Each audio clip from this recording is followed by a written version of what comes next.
Nous avons le plaisir et l'honneur d'accueillir Annabelle Roberts. Merci. Bonjour Annabelle. Bonjour Nelly. Tu as accepté avec beaucoup d'enthousiasme cette invitation à témoigner parce que tu soutiens vraiment à la fois l'entrepreneuriat et tous les mouvements qui soutiennent les femmes. C'est sûr, Donc à là, 100%. Donc là, c'était la conjugaison des deux. Absolument. Tu m'as dit I'm in. Yes, I'm in, 100%. Donc on est très content de t'avoir. Donc Annabelle, pour commencer, tu vas te présenter et puis surtout tu vas nous parler de ton parcours parce que tu as un parcours atypique puisque tu es issue d'une famille de mormons, n'est-ce pas? Mais c'est pas tout. Raconte-nous. Non, c'est pas tout.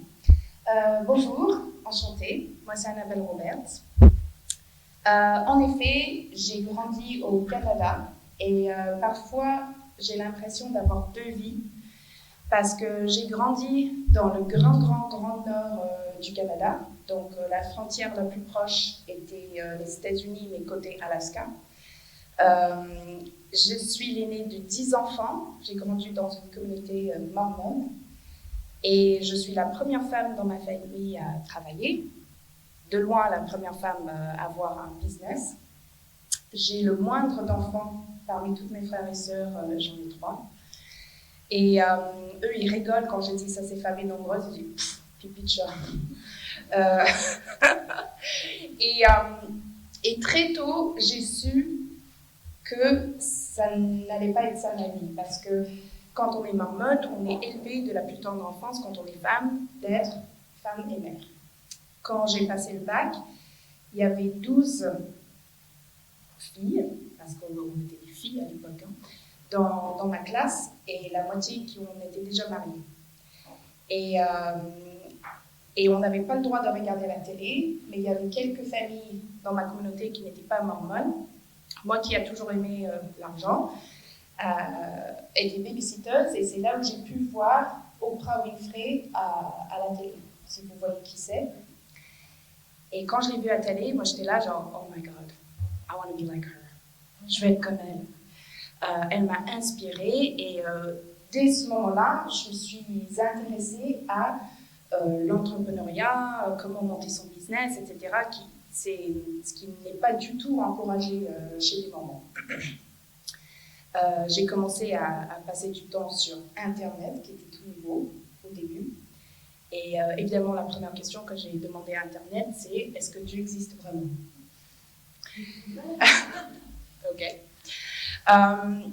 Et j'ai commencé à voir qu'il y avait autre chose que des mormons, qu'il y avait autre chose comme histoire qui m'était racontée, que l'histoire des mormons était en fait une histoire d'abus de femmes et de polygamie et d'oppression. Et j'étais scandalisée. J'apporte ça déjà à mes parents, qui ne savaient pas quoi faire avec une telle fille rebelle qui veut regarder la télé, monter un business. Et donc, ils ont consulté l'évêque qui ont dit si une pomme empoisonnée, il faut le sortir de la baraille rapidement. Et donc, à l'âge d'11 ans, ils m'ont mis dans une famille de réconversion un peu, genre pour des homosexuels et pour des femmes rebelles, quoi. Et je raconte cette histoire un peu parce que ça choque. Et un peu... Tu avais quel âge à l'époque? 11 ans. 11 ans. Et donc, dans cette famille d'accueil, centre un peu, il fallait se lever à 5 heures, s'occuper des vaches, parce que c'était à 40 km de la civilisation, c'était une ferme de vaches en fait. Et ensuite, on se mettait à faire la prière et étudier des textes mormons. Mais le monsieur qui a monté le mormonisme a dit qu'il a vu Dieu et Jésus dans la forêt, qui lui a donné un chapeau magique. Et quand il regardait dans le chapeau magique, ça écrivait des textes et les paroles de Dieu qu'il écrivait dans The Book of Mormon, le livre de Mormon. Et à étudier, pour moi, ça c'était une perte de temps. Je refusais de le faire, mais les gardiens du foyer ont dit que si tu ne fais pas tes études religieuses, tu n'auras pas droit à tes livres d'école. Et moi, je savais que l'école, pour moi, c'était l'échappement. C'était comme ça que j'allais m'en sortir et tout.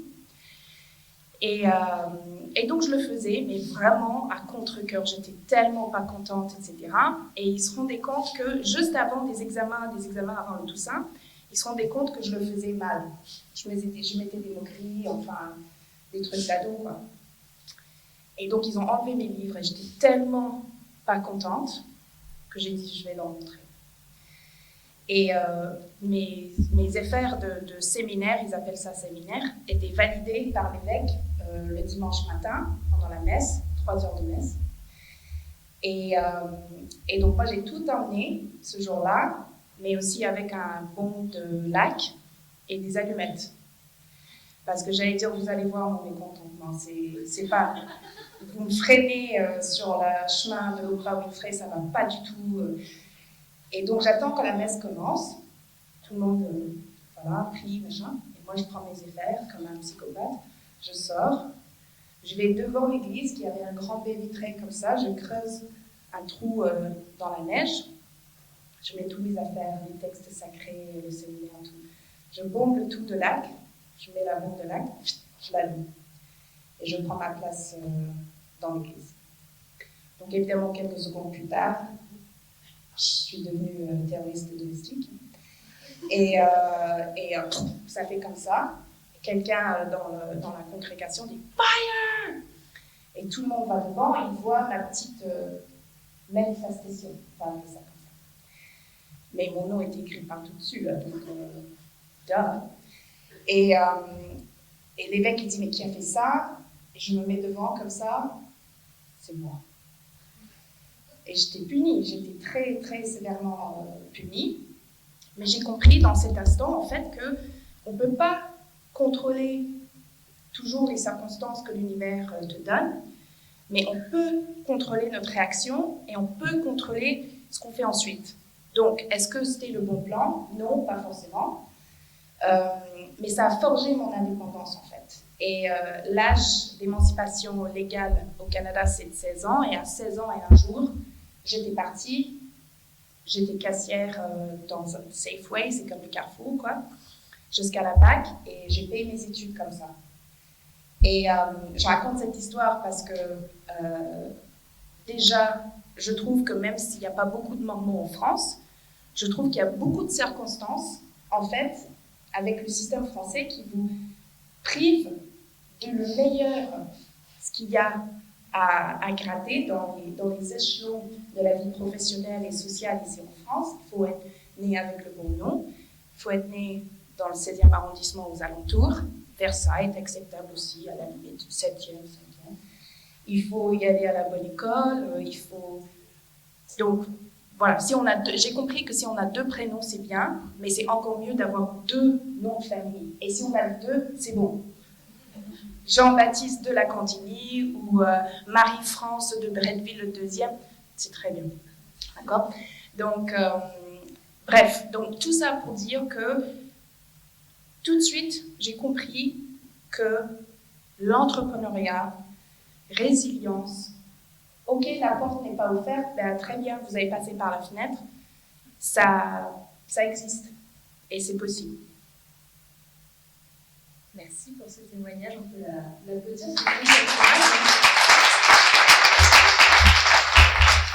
Donc cette émancipation jusqu'à ce premier livre. Alors, pourquoi ce livre et puis qu'est-ce qui s'est passé entre-temps? Donc, pourquoi le livre?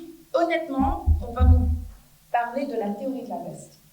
La théorie de la veste, c'est comment encaisser le rejet, comment en faire de l'échec et du rejet un ami. Parce que c'est votre ami, vraiment. It doesn't feel like it. I don't know how to say that in French. Je ne sais pas dire ça en français. On ne le ressent pas comme ça. Oui, on ne le ressent pas comme ça. Mais l'échec et le rejet est votre ami. Il est là pour vous guider, pour vous rendre plus fort. Ceci dit, l'histoire du livre, ce n'est pas du tout ça. Parce que un jour, je travaillais et j'ai juste l'agent le plus puissant sur la place de Paris, l'agent littéraire, qui m'appelle en disant je vous ai vu sur BFM, vous êtes extraordinaire, on va écrire un livre ensemble. Je fais ah, cool, très bien. Mais vous n'allez pas... on ne peut pas le croire, mais je vous jure que c'est vrai. Donc c'est une dame, elle est tellement puissante, elle me fait peur, enfin. Elle a des boutons genre comme ça, et ça c'est juste mardi pour elle, quoi. Genre elle va pas en boîte après, son bureau est un ancien atelier d'écriture de Victor Hugo, vous imaginez? Donc, Ça m'aide inspirant. Ah non, mais c'était impressionnant. Je rentre dans son bureau et on discute et on jase, comme on dit en québécois et tout. Et son téléphone sonne, je dis, sorry, I have to take this. She's British. Donc c'était plutôt, oh, sorry, I have to take this. Et Je dois prendre cet appel. voilà. Et elle prend l'appel, devinez qui c'est l'autre bout de la ligne. Oprah Winfrey. J'étais là genre, oui, je comprends que tu dois le prendre.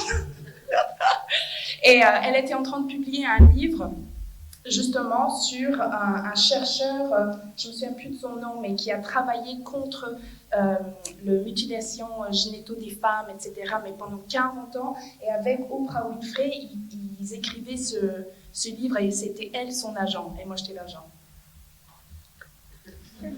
Donc, elle m'a appelée et j'ai dit évidemment, yes, of course, yes, oui. Et du coup, tu peux nous résumer ce livre? Bien sûr. Parle, hein. Donc, la théorie de la veste, c'est quelque chose que j'ai fait depuis que j'ai commencé à entreprendre. Qu'est-ce que c'est? Depuis les Mormons, j'ai fait mes études. Je voulais d'abord être journaliste. Enfin, je voulais être à la télé comme Oprah Winfrey. Donc, je m'inscris dans des cours de médias télévisés pour genre faire la météo ou faire le matinal ou je sais pas quoi. Et ensuite, je vois ce que c'est payé. C'est peanuts. Franchement, c'est payé peanuts. C'est vraiment minable. J'ai dit, peut-être pas. Et je change pour faire plutôt communication corporate. Je fais un peu de corporate. J'étais là genre, kind of boring. C'est un peu ennuyeux. Et ensuite, je fais un stage en politique. Et ça, j'ai trouvé ça intéressant. Et ce que j'ai trouvé intéressant, c'est des discours qu'on écrivait avec la politique. Donc, c'était le tout début des réseaux sociaux. À l'époque, il n'y avait même pas Facebook, c'était Friendster. Vous vous souvenez de ça? Maintenant, vous savez à quel point je suis vieille. Et j'ai dit, mais avec la télé, avec le radio, avec l'Internet et tout, le média le plus fort qui existe pour changer des comportements, pour influencer un peuple, reste un discours. Et aujourd'hui, mon cabinet est un cabinet spécialisé dans la prise de parole et dans l'écriture du discours et rendre les gens bons quand ils font BFM. Ce qui est le cas de quelqu'un dans la pièce Gianne qui va faire BFM en décembre, je pense. Et donc, j'avais un poste en France, dans un cabinet très prestigieux. Et ça peut vous choquer, hein, donc peut-être vous n'allez pas me croire, mais la politique française, ça peut être un environnement de travail parfois toxique. Vous êtes... Qui est choqué? Oui. Voilà. Et j'aime bien dire toujours, if it's not fun, don't do it. Si vous vous amusez pas, ne le faites pas. Et être au chômage, ça m'amuse pas non plus, mais j'ai décidé, je vais commencer mon propre cabinet parce que j'ai travaillé avec une dame qui travaille dans le luxe. À l'époque, elle était numéro 2 chez Givenchy, elle allait lancer un parfum et tout, et on a écrit un discours. Et ça a tellement bien marché, le discours, que tout le monde qui a entendu était embarqué et ça a devenu le number one, c'était dans les top 3 de parfums, enfin ça a super bien marché. J'ai dit, cool, je vais monter mon cabinet pour focuser que sur le corporate. Je sors, c'est compliqué, etc. Et je suis dans mon buanderie, chez moi, et je dois appeler des clients. Et j'avais un sacré carnet d'adresses, parce qu'on ne travaille pas 2 ans dans la politique sans avoir un sacré carnet d'adresses, mais je ne pouvais pas appeler ces gens. J'étais bloquée. J'avais des films dans ma tête. Qu'est-ce qui se passe s'ils me demandent où sont vos bureaux? Je vais dire, le buanderie. Qui sont vos autres références? Vous serez le premier. Félicitations. Genre, la loose totale. Donc, je me auto-censurais J'avais peur d'être rejetée, j'avais peur d'échouer. Et donc, en fait, j'étais paralysée par cette peur d'échec, peur de rejet, etc. Donc, 3 jours comme ça, à payer la nounou, à ne rien faire. J'ai dit, c'est débile, arrête, Annabelle, arrête. Donc, j'ai googlé traitement pour un phobie. Très bien. Traitement pour un phobie, il faut s'exposer de peu à peu à quoi vous avez peur. Et c'est là où j'ai dit, ok, je ne peux pas quitter cette buanderie tant que je n'ai pas pris 3 vestes. Râteau, vent, porte, non merci, comment vous avez eu ce numéro, ne m'appelez plus jamais, qui êtes-vous, etc. Okay. Et donc, j'appelle une première cliente qui est devenue un des seuls PDG 440 femmes de l'histoire de la France. Mais à l'époque, ce n'était pas le cas, mais elle était quand même très importante. Et tout de suite, elle rejette mon appel. Et moi, je te l'avais vu, je le savais, mais qu'est-ce que je fous? Je suis tellement loseuse, enfin, je vais devenir assistante maternelle, qu'est-ce qui m'arrive, machin. J'ai rien contre les assistantes maternelles, hein. C'est un boulot noble, mais j'étais désespérée. Sauf, là, je vois qu'elle commence à m'envoyer un SMS. Vous voyez? Donc, j'ai appelé ça la danse des petits points gris dans le livre. Et elle dit, Annabelle, je suis en réunion, mais c'est urgent. Je dis, elle me connaît, elle avait sauvegardé mon numéro, c'est encourageant. Donc je lui fais un pitch, je dis, oui, j'ai monté mon cabinet. Si jamais vous gardez un bon souvenir de notre travail, je vous le recette sur votre radar. Elle m'a dit, mais je garde un très bon souvenir de notre travail, j'informe la directrice de la communication tout de suite, elle vous appelle. 30 secondes plus tard, elle m'appelle. On prend rendez-vous. Et elle achète un forfait d'heures et on commence à travailler ensemble. Mais vraiment 3 jours plus tard, j'étais en train de travailler. Et j'étais là, je me auto-censurais d'une opportunité. Cette opportunité, cette chiffre d'affaires existait. Tout ce que j'avais à faire, c'était de le mettre dans ma poche. Mais c'est... Bon, j'étais fâchée avec moi-même. Donc je continue comme ça. 18h arrive, c'est là où la nounou a arrêté de travailler. J'avais pris aucun reste. Aucun. Soit c'était des opportunités, soit c'était des « très bien, je garde votre contact », soit c'était pas de réponse, ce que je ne considère pas comme une veste. Et donc là, j'ai dit « Ok, 18h, j'y vais pas assez franchement, je vais augmenter le volume là. » Je n'ai pas quitté les Mormons pour prospecter n'importe qui. J'ai appelé un prospect, quelqu'un que je ne connais pas, qui ne connaît pas mon travail.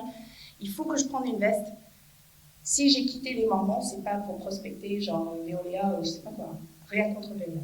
C'est un métier noble. J'ai dit, je vais appeler Chanel. Je connaissais personne chez Chanel. Je regarde sur Internet un numéro pour Chanel. Je dis, jamais de la vie pour elle. Chanel, bonjour. Non, elle n'avait pas accent anglais. Chanel, bonjour. Chanel, bonjour. Chanel, bonjour. Comme ça, parisienne. Et donc j'ai dit, oui, très bien. Passez-moi la directrice de la communication, s'il vous plaît. Jamais de la vie, ils vont passer la directrice de la communication. Comme ça, je prends une veste d'hôtesse d'accueil, c'est une veste, c'est pas grave. Directrice de la communication, bonjour. Ah, mais je vous jure, voilà. Et donc, moi, mon cœur, oh my God, what am I going to say? Panic. Et donc, mais elle a pas, c'était pas comme ça, Nelly, parce que toi, t'es sympa. Elle, c'était la reine des neiges. Mais je te jure que ça pouvait arrêter le réchauffement climatique, mais direct, genre COP29. Oui, bonjour. Et je lance dans un pitch, mais mauvais, pas du tout préparé, horrible, paniqué. Elle m'arrête au milieu et elle dit ça verbatim. Mademoiselle, non, stop. Écoutez, ce n'est pas parce qu'on est capable d'appeler quelqu'un qu'on devait le faire. Au revoir.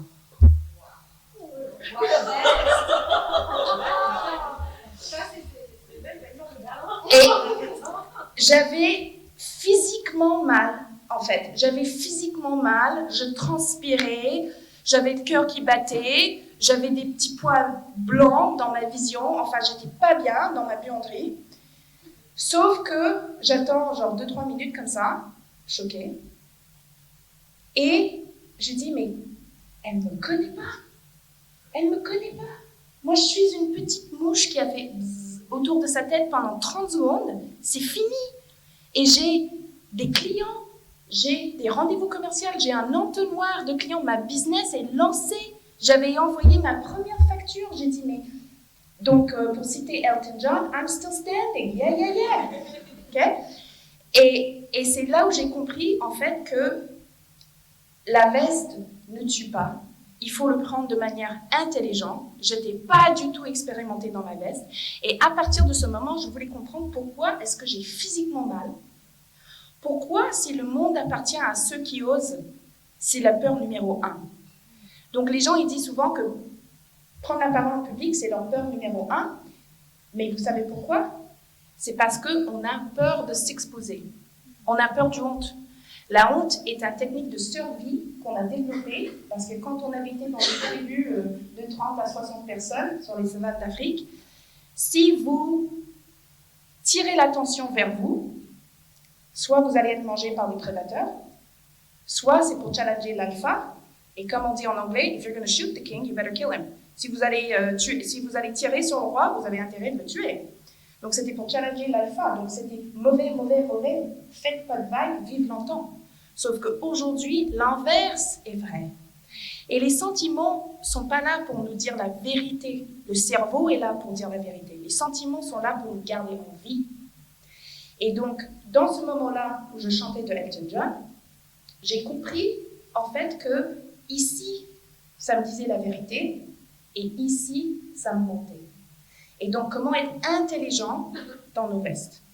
Donc, après 10 ans de recherche gentille, je dis recherche, mais ce n'était pas genre moi et 3 stagiaires qui sont dans la bibliothèque pendant 10 ans. Non, c'était juste un sujet qui me fascinait et chaque fois que je pouvais interviewer quelqu'un qui avait étudié le rejet, etc., je le faisais. J'allais discuter avec un médecin qui avait travaillé avec des commerciaux pour voir s'ils avaient moins mal à la fin d'une journée de prospection s'ils prenaient un Doliprane auparavant.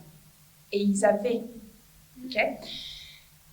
Et j'ai formulé ce qui est une manière pédagogique à se vacciner contre la veste, la honte associée au rejet. Et ça se passe dans 3 étapes, dont 2 qu'on va en discuter aujourd'hui parce que la conférence est courte. La première, c'est il faut se donner un quota de veste. D'accord? On passe notre journée à essayer d'être des winners. C'est assez logique que une fois par jour, vous essayez d'être un loser, juste pour varier des plaisirs. Okay? Et aussi pour vous habituer à ce sentiment de honte qui vous ment. D'accord? Donc, il faut que vous avez un quota de veste à prendre tous les jours. Moi, ma quota de veste depuis ce jour-là dans le buanderie, en 2012, c'est 3 par jour et 2 le week-end. Donc, 2 le week-end, souvent, je les prends pour d'autres personnes qui débutent ou pour mon assos. Mais la semaine, c'est des vestes pro. 2, il faut que vous avez une copine de la loose. OK? C'est quoi la remède contre la honte? Vous êtes copine de la loose là, maintenant, je le sens. Mais moi, je vous propose même qu'on soit une famille de la loose. OK? Pourquoi? Parce que ce qui remède la honte, c'est la lumière, en fait. Paradoxalement, quelque chose qui... Moi, j'avais honte, en fait, d'avoir prospecté cette dame qui... J'étais une mouche pour elle. Finalement, elle est devenue cliente. Mais ça, c'était il y a 10 ans plus tard.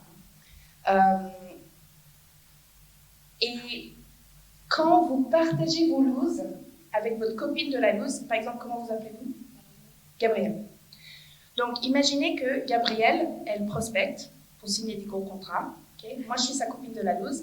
Elle prend une grosse veste, en disant, écoutez, madame, vraiment, vous êtes gentille, mais arrêtez de nous appeler. Ça ne va pas se passer, ça ne correspond pas à nos besoins.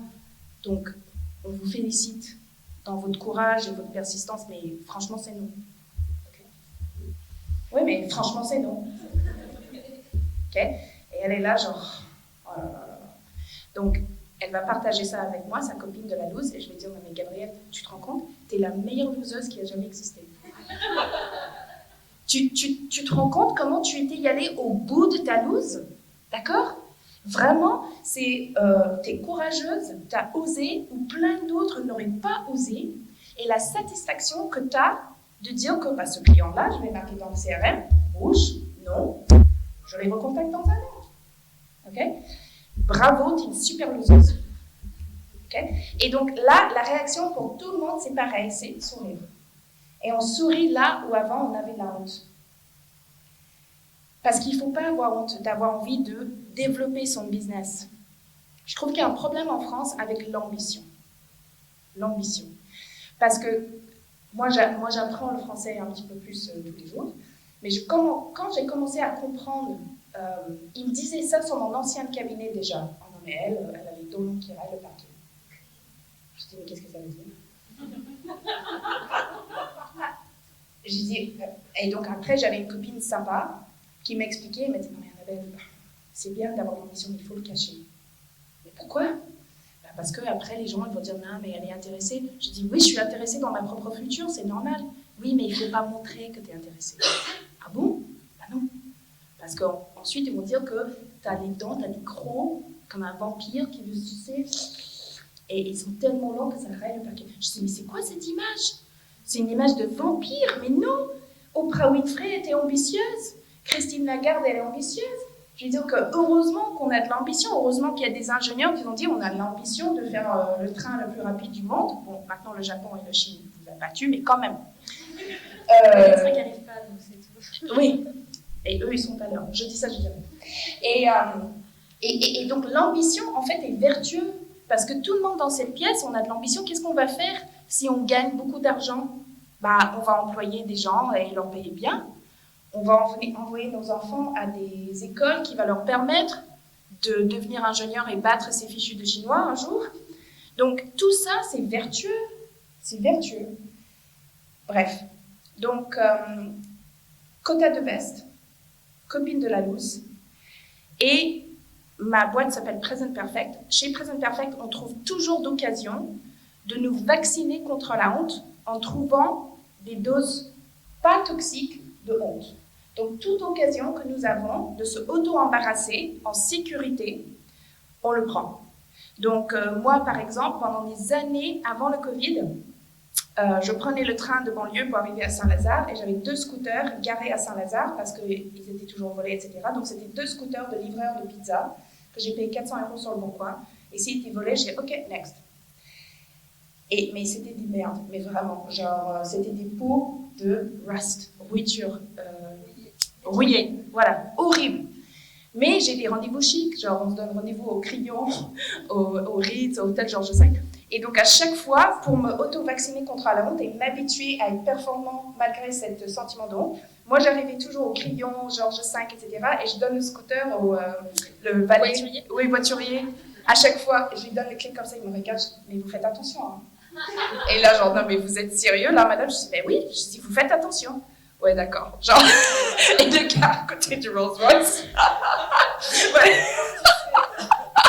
Mais je vais dire que si vous avez peur, si vous êtes paralysé par cette peur de l'échec, peur du rejet, peur du honte, vous n'allez pas pouvoir avancer. Donc ça, c'est les 3 choses qu'il faut faire pour pratiquer la théorie de la veste. Donc on résume. Quota de veste. Copine de la loose, auto-embarras. Voilà. S'exposer à la honte. Donc, le quota de veste, il ne faut pas le faire n'importe comment, parce qu'il y a des dangers.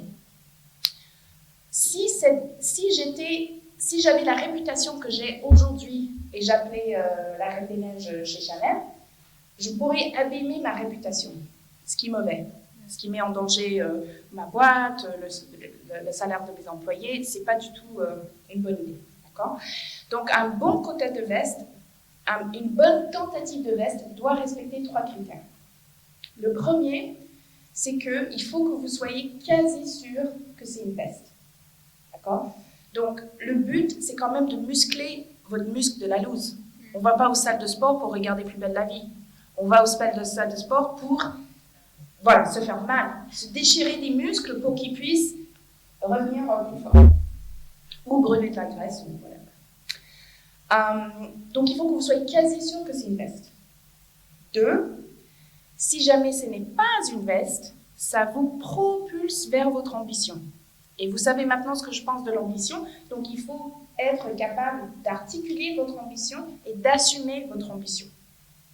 Donc je veux être sur les matinales de France 5 ou les maternelles de France 5. Okay? Je veux déclencher un contrat de 3 ans chez Total. Bref, peu importe votre ambition. Je veux gagner beaucoup d'argent, ça c'est OK aussi. 3, il faut dans aucun cas, est-ce que ça nuit à votre réputation ou celle de votre maison? Orange, enfin votre agence, bref. You pige me? I am piged? OK? Donc à quoi ça peut rassembler de manière pragmatique?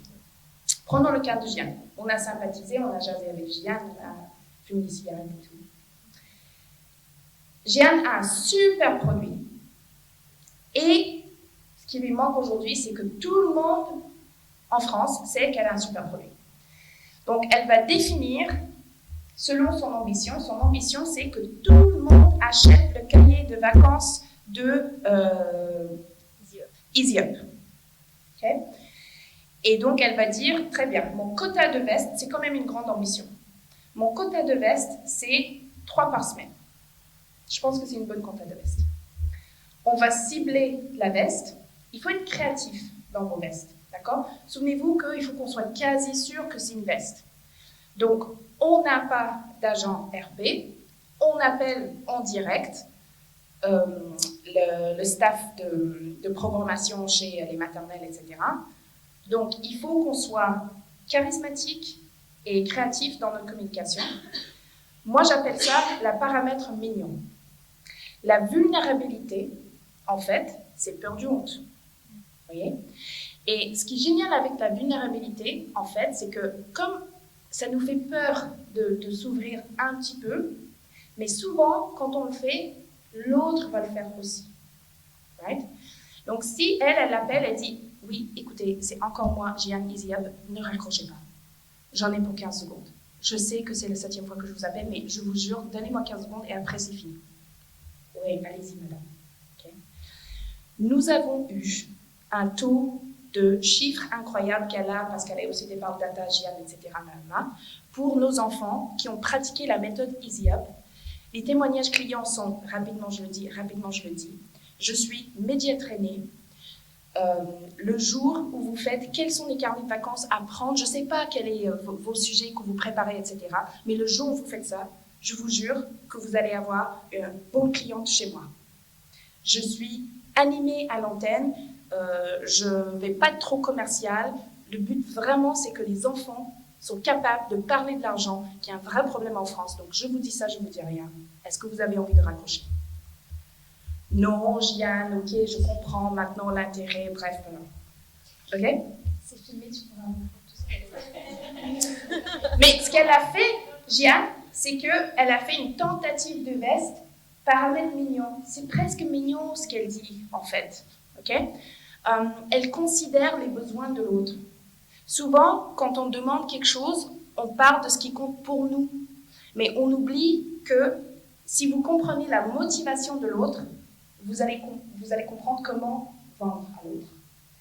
Et la communication, en fait, comme la radio, se passe sur des fréquences. On a regardé cette dame sur LinkedIn, etc.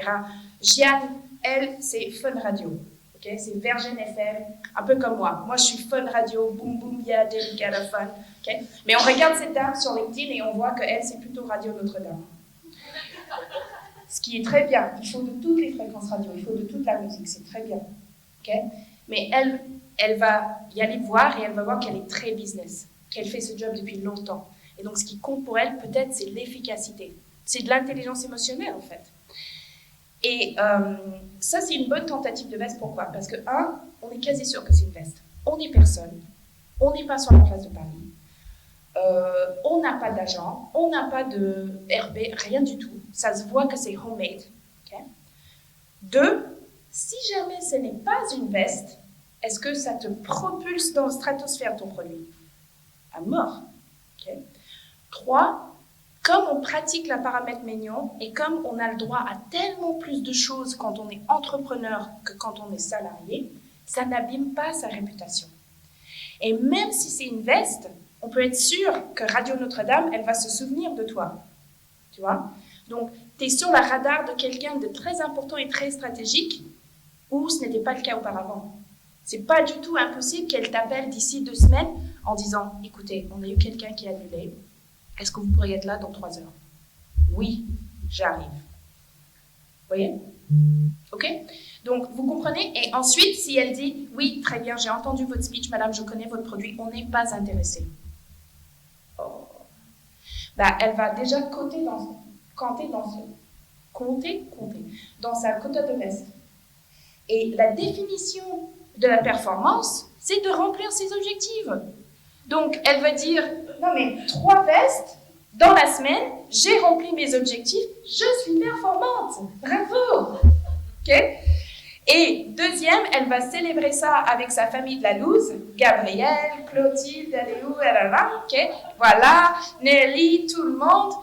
Et vous allez tous lui envoyer, moi je vous suggère des gifs animés débiles. Ça nous aide à vraiment décomplexer la veste. Moi, mes préférés sont des gifs animés de Céline Dion, God bless her, okay? Mais des trucs vraiment qui fait marrer, c'est du n'importe quoi, des chats qui dansent, enfin je sais pas quoi.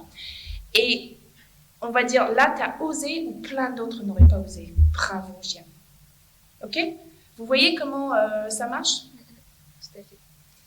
Et avant cet épisode de la buanderie, est-ce que tu te souviens d'un échec où tu n'avais pas cette façon de penser et comment tu l'aurais vécu aujourd'hui? Oh, plein. Plein. Avant de monter ma boîte, c'était vraiment du culot que j'ai pu déclencher ce job dans ce cabinet. Et ça n'allait pas durer longtemps parce qu'il fallait se mettre en tailleur bleu marine tous les jours. Enfin, j'ai rien contre le bleu marine, mais le cabinet est à Neuilly-sur-Seine. Et franchement, c'était très Neuilly-sur-Seine. Donc, je vous laisse imaginer en plus la clientèle. Donc, il faut que... C'est notre costume bleu marine. Oh my God. Bref. Non, mais je vais vous le dire. Ça fait longtemps, maintenant je le dis. Je n'ai pas signé d'NDA. Mais en gros, on a gagné un appel d'offres. C'était le début des réseaux sociaux. On a gagné un appel d'offres pour former tous les petits de la Front National au storytelling et marque personnelle en ligne. Je dis, mais attendez, vous voulez que ça soit moi qui fais cette mission? Je dis, vous avez entendu comment je parle français? Je dis, je suis une immigrante dans ce pays, c'est la dame qui vote pour Noël. Et ils ont dit, ah, mais vous êtes insupportable. Ok, très bien. Au revoir. Et bref, je ne sais pas pourquoi je vous racontais ça. Ah oui. Et donc, avant de monter mon propre cabinet, je ne voulais pas forcément monter mon propre cabinet. Maintenant, je réalise que c'est impossible que je travaille pour quelqu'un d'autre. Mais j'ai postulé chez plein de différents ministres au Canada, etc., pour être écrivain de discours, speechwriter, comme on dit en anglais. Et c'était veste sur veste sur veste sur veste. Parce que j'ai qu'un prénom, parce que au début, quand quelqu'un m'a posé la question au début, votre école au Canada, mais c'est une grande école, je n'avais pas du tout compris cette question. Et je dis, mais bien sûr que c'est une grande école. Au Canada, tout est grand.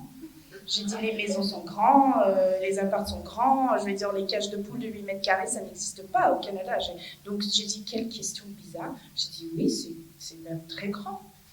Et il dit, comment ça, c'est une très grande école. Il dit, ah bon, ça existe, ok, très bien. Mais j'ai compris après la question. Mais, et donc c'était non. Je dis, écoutez, je vais monter mon propre cabinet.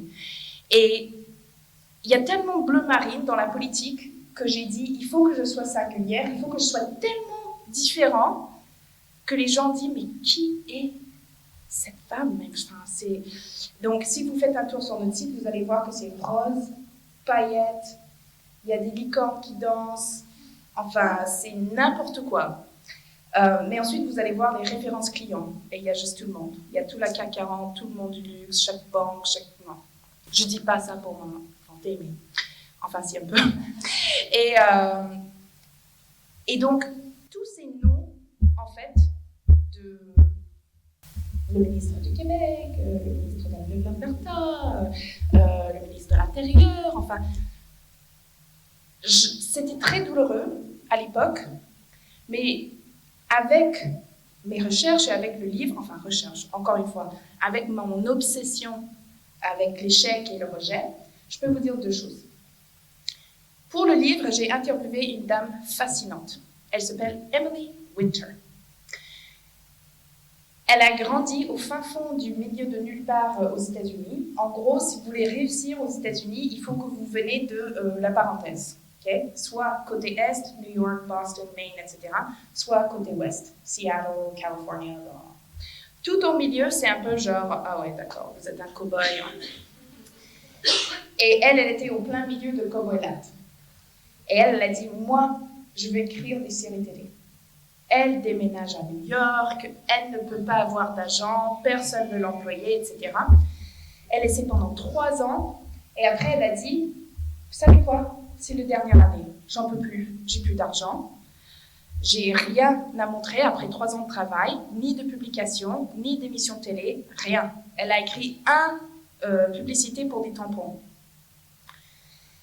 Elle a dit, j'utilise la dernière année, ce qui est toutes mes économies, et je vais être rejetée 100 fois.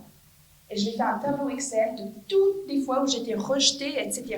Donc, elle a dit, comme j'essayais de me faire rejeter, je visais des choses que j'aurais jamais visées auparavant.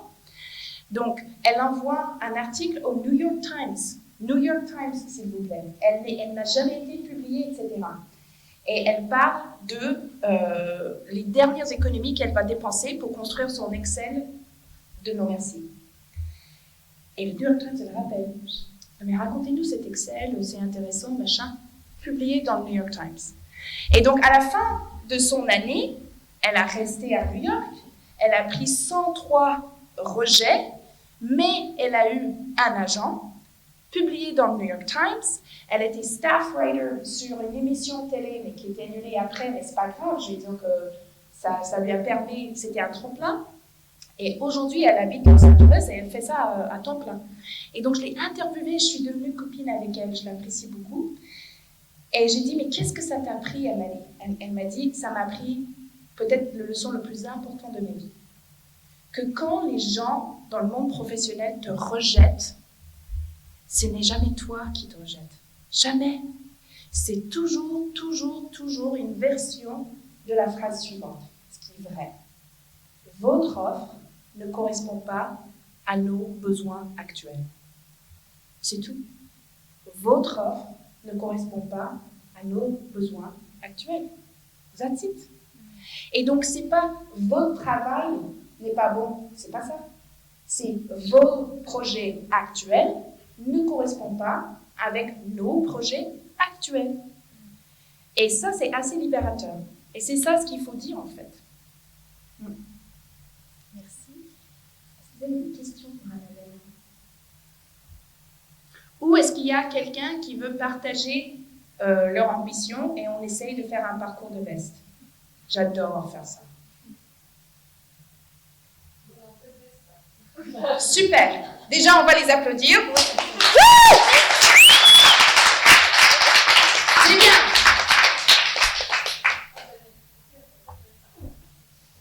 Donc, partagez, qu'est-ce que vous faites?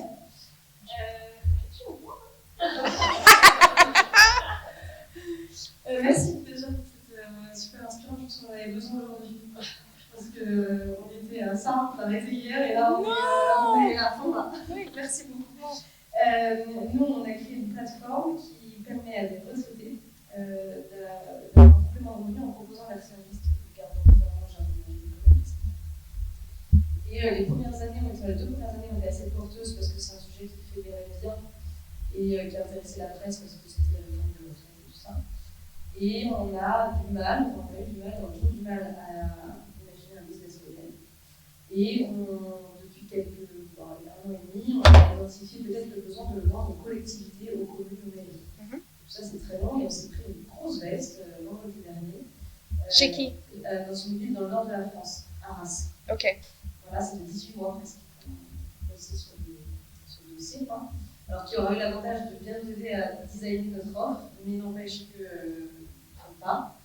Et ben, on prospecte toujours des mairies, des élus, etc. Mais ça ne prend pas. Quoi. Et ils sont très bienveillants, c'est sympa, c'est super ce que vous faites, mais on n'achète pas. Ok. Donc on fait quoi? Ok. Donc déjà, il y a quelque chose que j'ai oublié de vous dire. La copine de la loose, elle a 2 responsabilités. La première, c'est de célébrer la loose, d'accord? Et le deuxième, c'est de faire la post-mortem de la loose. Parce que douleur plus réflexion égale progrès. Loser pour loser, c'est la loose, on est d'accord. Okay. La loose est seulement utile. Il y a des douleurs utiles quand on va aux salles de sport, il y a des douleurs inutiles quand on a un rage de dents. Donc, enfin, c'est pour signaler, mais ça. Et donc, là, on va faire 3 choses. La première chose, c'est que on va faire un post-mortem de cette veste. Parce que nos échecs nous montrent comment ne pas échouer la prochaine fois. 2. On va faire un mapping de l'ambition. Quels sont les prochains mairies, comment dire en français, que nous allons prospecter. Okay. Et 3, ensuite, nous allons faire un effort collectif. D'accord. Quand on a une famille de la loose, quand il y a des gens qui pratiquent la théorie de la veste ensemble, on peut faire ce qu'on appelle en anglais un reciprocity ring, un cercle réciproque. Okay? Which sounds like a sex party thing, but it's not. Okay? Okay. En fait, c'est plein de cerveaux, c'est parfois mieux qu'un cerveau. Donc, on va être généreux dans nos contacts. Qui est-ce qu'on connaît? Mon frère travaille à la mairie de Marly-le-Roi en Yvelines. Bref, tout ça. Ok? Donc, la première chose, c'est pourquoi ça n'a pas abouti. Parce qu'on dirait que vous y étiez assez loin dans l'entonnoir de vente, en fait. C'était juste dernière ligne. En fait, non. Ce qui vache. Ça, c'est le pire genre de veste. Ça, c'est moche. Elle fait mal. Elle fait super mal. Tu peux me traduire ça? It's like being left at the altar. Like when you're gonna get... C'est comme quand on vous abandonne au pied de l'autel à un mariage. Voilà. Okay. Ça, c'est moche. Donc, faisons le post-mortem. Faisons le deuil. Enfin, pas le deuil, mais l'autopsie. Bien, Tommy. Pourquoi ça a échoué? Pourquoi? Alors, c'était vendredi, donc on n'a pas encore... on a rappelé, enfin, il faut qu'on les rappelle pour savoir... Mais pourquoi est-ce que vous pensez? Vous, pourquoi je pense que ça a échoué?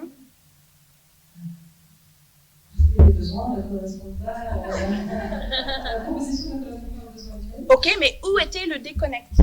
Parce que la différence entre quelqu'un qui réussisse et quelqu'un qui ne réussisse pas, en fait, souvent, c'est pas l'idée, c'est l'exécution, évidemment, mais c'est surtout la persistance. C'est la persistance. Okay? Après, je vais citer, et il faut juste que je me souvienne de son nom. The Science of Sustained Innovation. Gary, le nom va me revenir, mais il est professeur de business chez Harvard et il a écrit un livre sur les cultures les plus innovantes dans le business. Et je l'ai interviewé pour le livre. Gary, on va trouver. Et il a dit, en fait, où il y a une tolérance pour l'échec, il doit avoir une intolérance pour l'incompétence. C'est dur. Okay? Donc, je ne dis pas du tout que vous êtes incompétente. Je dis juste que nous allons supporter des vestes, mais pourquoi est-ce qu'il faut faire le post-mortem? Parce qu'il faut réellement, et ancré dans la réalité, vous poser la question, est-ce que c'est la bonne idée? Est-ce que c'est le bon plan? Okay? Donc, un commercial qui prend que des vestes, peut-être il n'est pas commercial, peut-être il est DRH en fait. Vous voyez? Et on a besoin des DRH comme on a besoin des commerciaux, mais c'est ainsi. D'accord? Donc, si 100% de vos tentatives de vestes sont des vestes, c'est à examiner. Si 0% de vos tentatives de vestes sont en fait des vestes, ça veut dire que vous n'allez pas assez franchement. Vous pouvez être beaucoup plus agressif. Donc, vous pensez que ça n'a pas marché pour une histoire de prix. Ok, on va noter ça. Quoi d'autre? Comment vous appelez-vous? Marie. J'adore votre pull. C'est tellement chic. Et tout neuf, vous avez bien fait de l'acheter. C'est ultra chic. Ok, donc Marie, selon vous, pourquoi ça n'a pas marché? Parce que les collectivités ont peut-être du mal à acheter des produits de vente qui ont social à une entreprise qui a pas de profit. C'est très français, mais pas une association. Ah ben dans ce cas-là, il faut interdire Uber d'opérer dans leur ville. Il faut fermer tous les Starbucks. Oui, mais c'est pas Uber et Starbucks, ce sont pas des projets sociaux, alors que nous, c'est pour l'inclusivité des retraités, des seniors, donc c'est un projet social. Donc, dans l'inconscient collectif, les retraités, les seniors, etc., on ne peut pas avoir de rapport marchand avec ce genre de propositions. Il ne faut pas profiter des petits vieux. Bah ouais. Mais on peut en faire profiter les petits vieux. Donc peut-être c'est dans le positionnement. Et peut-être c'est dans les contre-arguments. Donc peut-être ils ont commencé à sortir ces choses-là, etc. Donc là, on va basculer de la théorie de la veste à la rhétorique. Ce qui est mon vrai métier, en fait. J'utilise la théorie de la veste pour développer mon agence. Et Aristote nous apprend que la résistance, quand on communique, ça peut nous faire reculer, ou si on sait comment ajuster notre voile, on peut s'en servir comme une force qui nous propelle. C'est français à peu près ce que je dis ou pas? Parfois, je m'étonne. Ok, vous voyez ce que je vais dire? Donc, en anglais, on appelle ça resistance mapping. On va faire une cartographie des résistances, parce que ça a dû être quoi? Votre 6e ou 5e pitch que vous faites pour signer un gros client comme ça? C'était le premier. C'était le premier. Ok? Donc, on va féliciter ces deux femmes, s'il vous plaît. Bravo!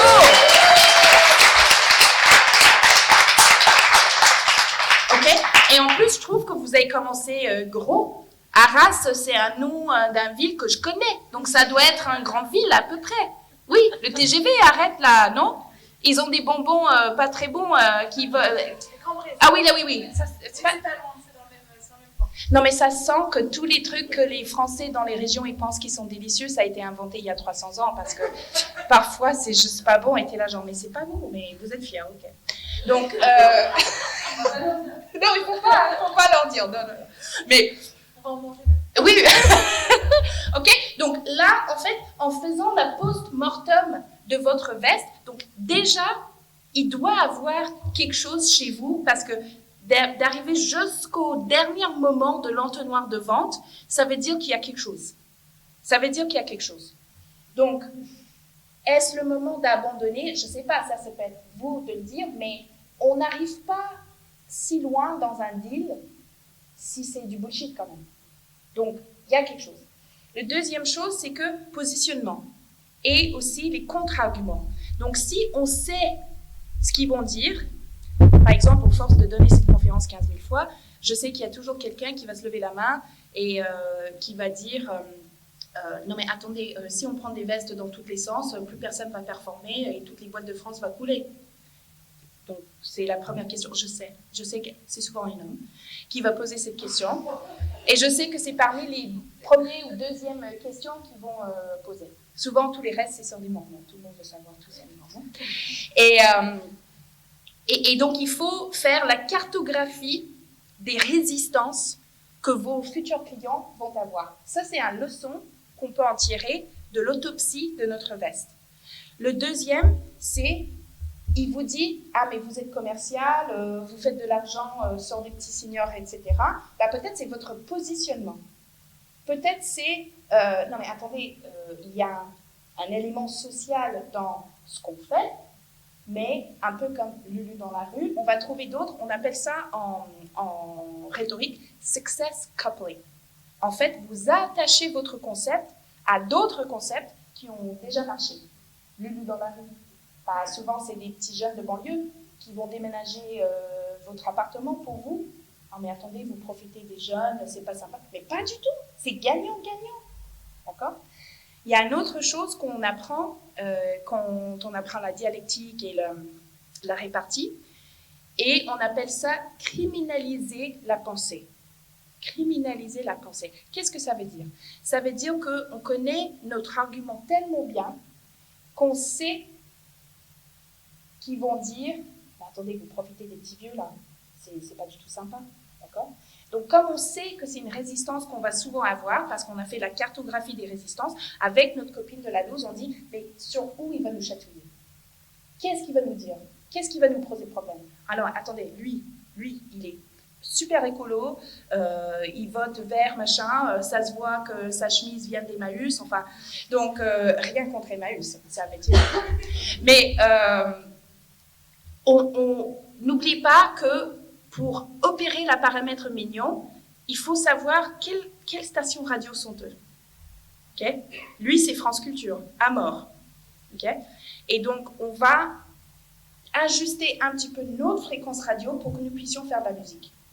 Et comme on sait que messieurs chemise à carreaux là va nous dire mais vous profitez des petits vieux, etc., on va le dire en amont de manière suivante, comme ça. On va dire que... Et donc, ça, c'est l'appli, comment il s'appelle? Comment? Les superactifs. Superactifs, ok? Les superactifs. Et voilà, ok? Et ça marche super bien. Voici quelques témoignages, etc. Bon, l'année dernière, on a eu un petit-fils qui nous appelait en disant « Mais pourquoi vous faites travailler ma grand-mère? C'est de l'exploitation, etc. » Mais lui, il n'a juste pas du tout compris que c'est un méga win-win. Vous voyez? Donc, on dit « Oh, pouf, on ajoute ça comme un petit peu de poivre, a little bit spicy. » Qu'on a criminalisé la pensée. Donc, lui, quand il dit bah, « C'est vrai que vous faites travailler des vieux, etc. » Okay? Mais on a déjà dit que c'est un win-win. Donc, s'il se lève la main pour dire ça maintenant, bah, lui, le chemise à carreaux, vous voyez? Il va se prendre une veste. Il va se prendre une veste, d'accord? Une grosse veste. Et donc, c'est là où on voit que les rejets, les échecs sont utiles, en fait. Ils sont utiles. Donc, moi, c'est vraiment un coup de chance et limite, je le regrette, que premier livre que j'avais même pas envie d'écrire, mais qui me tombe dessus, depuis, j'ai essayé de publier plusieurs livres, vestes, à chaque fois. Vous voyez? Et donc, ce que je fais, c'est que je fais une post-mortem de ce veste, etc., et ça me permet to be better, de m'améliorer. Est-ce que vous avez des commentaires par rapport à ça? Ça arrive au bon moment, merci. Bon, je vous en prie. Bravo à vous. On va y aller parce que du coup, on a du boulot. Oui, très bien. C'est bien. Merci beaucoup. Bravo.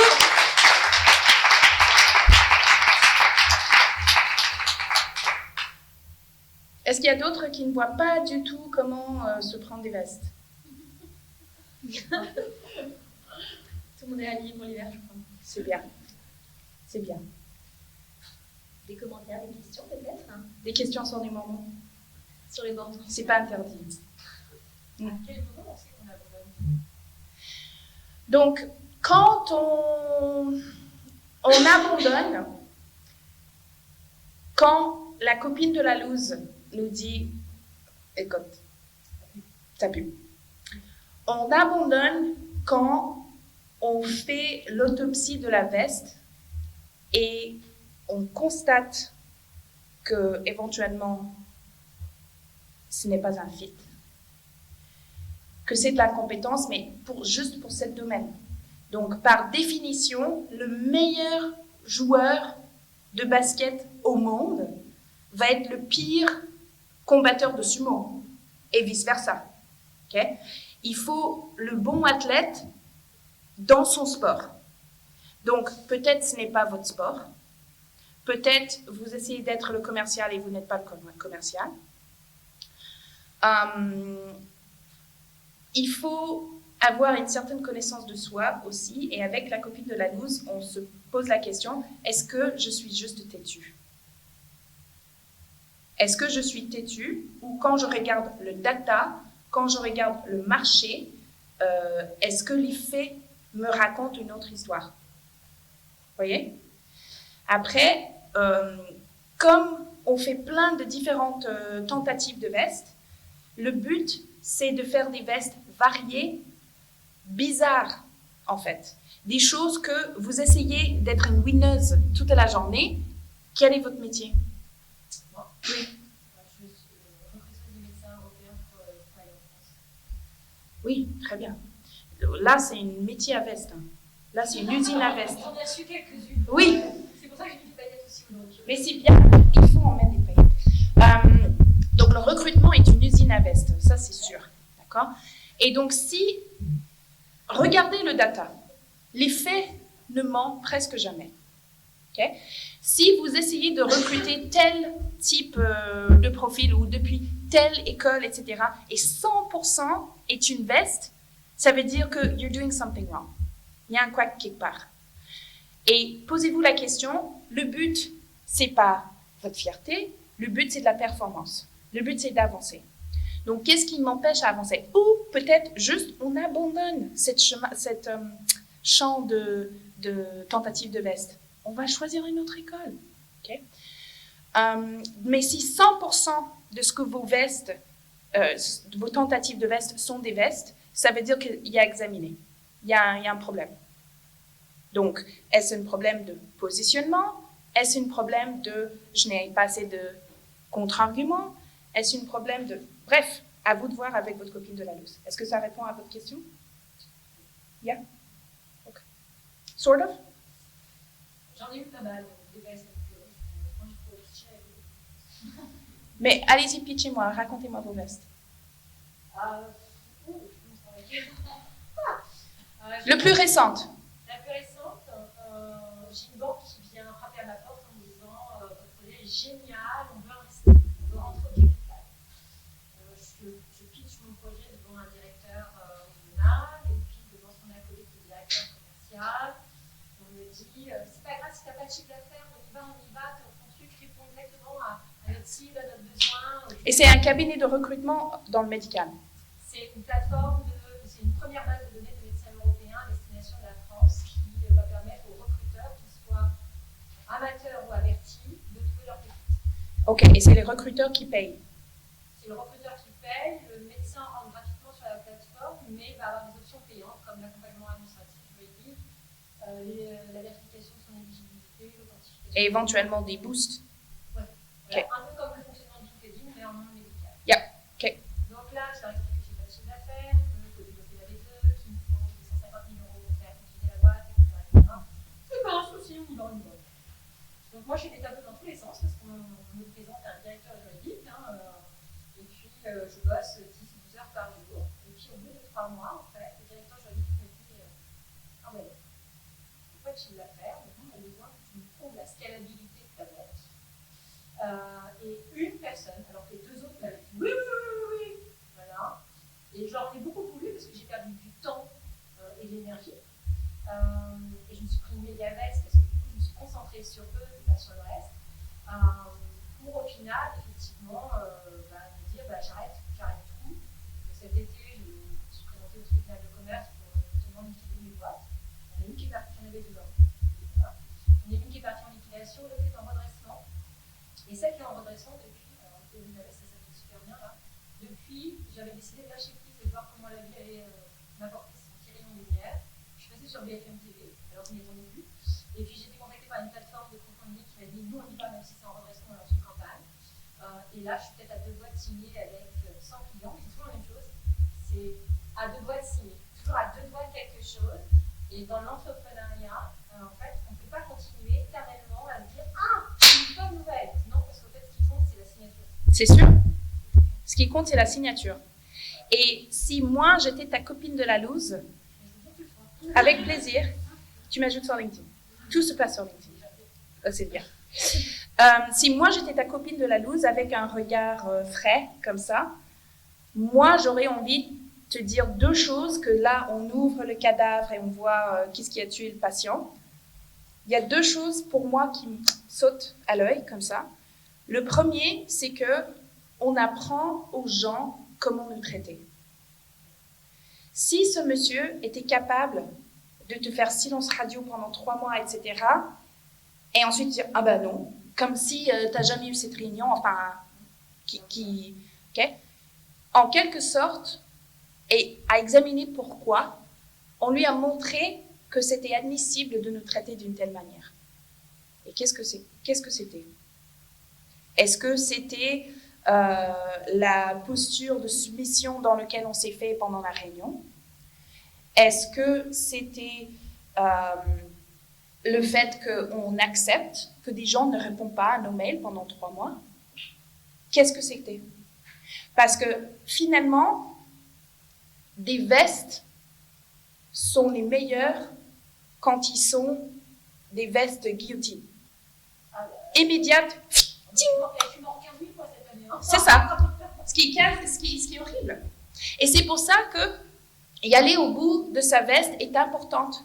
Parce que si, au bout de 3 semaines, tu savais que tu avais affaire à un voyou qui dit oui à tout le monde parce qu'il veut garder ses options ouvertes, enfin, c'est le gars sur Tinder qui a genre 15 000 plans dans son téléphone et il y garde au bout de la ligne, machin. Salaud. OK? Donc, ça, c'est une première chose. Douleur plus réflexion égale progrès. Comment est-ce que je vais montrer que c'est admissible de me traiter d'une telle manière? J'ai envoyé un email. Dis-moi. Je l'ai fait. C'est bien.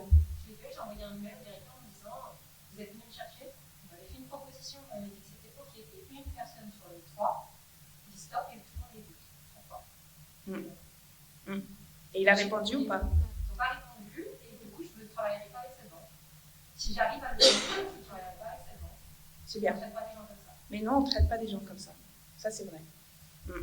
Alors, on ne va pas être poursuivi en justice après, mais si jamais on dit leur nom sur BFM, non, je rigole, on ne dit pas ça, on ne fait pas ça. On fait pas ça. On fait pas ça. Parce que qu'est-ce qui est pire d'être en redressement? Être en prison. Donc, on ne fait pas ça. OK, donc ça c'est la première chose. Et la deuxième chose, c'est qu'est-ce que tu dirais est le leçon le plus marquant que tu as appris dans toute cette histoire? Dans toutes les histoires que j'ai vécues qui concernent... Non, juste dans cette histoire-là. Qu'est-ce que ça t'a appris? Quand on vous manque de respect, eh ben non, c'est pas possible, on ne vous manque pas de respect. Exact. Quand il y a un doute, il n'y a pas de doute, et donc nous, on est des femmes, on est des chefs d'entreprise, on pousse tout le monde et qu'on mérite d'être traités autrement. Donc la prochaine fois, je me lève de table, je m'en vais. On l'applaudit. Voilà. Mais on apprend aussi que promesse de signature est pire que pas de signature. En fait, pas de signature, savoir qu'il n'y a pas de signature, c'est tellement mieux que promesse de signature. Et donc, quelles sont les mesures, vu qu'on sait que c'était ça la maladie qu'on avait qui a tué notre deal, maintenant, pédagogiquement, quels sont des systèmes et des pratiques qu'on va mettre en place pour ne plus jamais être dans cette situation de deal ou pas deal ou whatever. Parce que je ne sais pas dire ça en français, opportunity cost. Les opportunités coûtent de l'argent. Voilà, c'est ça. The opportunity cost de cette situation est énorme. Énorme. Okay? Et donc, ce qu'on va faire dans ce cas-là, c'est on va avoir des micro-engagements. Des micro-engagements. Parce que ce n'est pas vrai pour tout. Et parfois, mon mari me dit « Arrête, tu ne peux pas parler en tweet tout le temps. » tu vois. Mais la manière dont quelqu'un fait quelque chose est la manière dont il fait tout, en fait. Et donc, s'ils ne sont pas d'accord de signer une lettre d'intention qui n'a aucune valeur juridique, etc., tu vois, ils ne sont pas d'accord de signer tout court. S'ils ne sont pas d'accord je dis, écoutez, moi je suis ravie. Moi je vais vous dire qu'à partir de maintenant, je vais investir de la bande passante pour faire avancer notre deal, ce qui veut dire que je ne peux pas dépasser cette bande passante dans toutes les autres choses que j'ai dans le pipe. Donc ça représente un coût pour moi. Donc je vais juste demander à mon avocate de faire une toute petite lettre d'intention. Si on est tous d'accord, vraiment, autour de cette table, je vous demande juste une petite signature. Oui, mais attendez, on ne va pas signer comme ça. Non, mais vous inquiétez pas, ce n'est pas un contrat, c'est juste une lettre d'intention. Parce que je ne peux pas me permettre de perdre du temps sur des autres opportunités que j'ai dans le pipe. Donc, si on est sérieux, ça sera dans votre boîte mail ici la fin de la journée. S'ils ne sont pas d'accord de signer ça, ils ne sont pas d'accord de signer. Émilie, plus jamais. Ça, plus jamais. Voilà, plus jamais. Tu vois? Donc, c'est un peu vache de dire ça, hein, parce que c'est pas, tu sais pas apprendre aux gens comment te traiter. Non, c'est pas du tout ça. C'est juste que douleur plus réflexion égale progrès. Et une veste où on n'a pas appris, c'est du douleur sans intérêt, c'est un rage dedans. Ça sert à rien. Ya? Merci Annabelle. Avec plaisir. On arrive au terme de notre échange. Donc, la pause de la messe. Si vous n'avez pas encore pris, vous avez, donc, nous vous offrons ce livre qui a été dédicacé. Et cher mentor, vous aussi. Pour toi Annabelle, tu l'as pris pour Maëva.